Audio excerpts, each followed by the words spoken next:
Isn't it great that we have a high priest that we can turn to who understands our weakness because he was a man like us?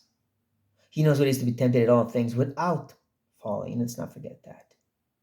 Now, we tend to stop at that point, right? That he understands our weakness because he was a man like us. And we make it all about his humanity. That's what makes him such a great mediator. That it's like him as a man can so understand our pain that he can make God understand because he doesn't get our pain and he can help us in the right way because of it. I've heard that. Or something very similar to that. And I would say that shows that we don't understand Christ's high priestly mediatorship, and also we understand who God is. The thing is, the book of Hebrews doesn't end on that note. It continued to talk about Jesus as the high priest and compare him to the other priests of his time and how they were failures and because of the fact that they died and because they were sinners.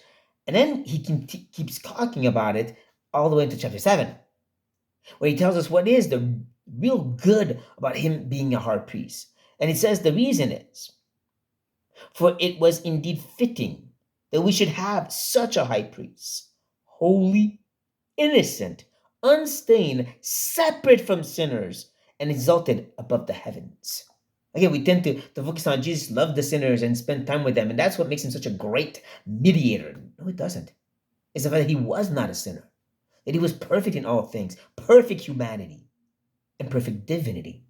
So, like I said, we don't understand God if we think that he needed Jesus, the man, to tell him how to feel for us. See, God is perfect compassion in a way that's beyond us. Our compassion and our loving goodness comes from him, the source. It is from his compassion before we even existed that sent Jesus to die for us. He doesn't need Jesus to tell him how to feel.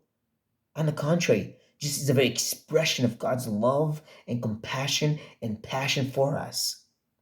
So yeah, it's great that he is our high priest, our mediator, who intercedes in our favor, that we can turn to him because in himself, in his great divinity, he's perfect grace and goodness and love.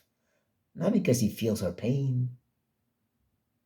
So brothers and sisters, turn to him. Oh yes, but turn to him as the perfect mediator, not a guy who knows what it is to be like us.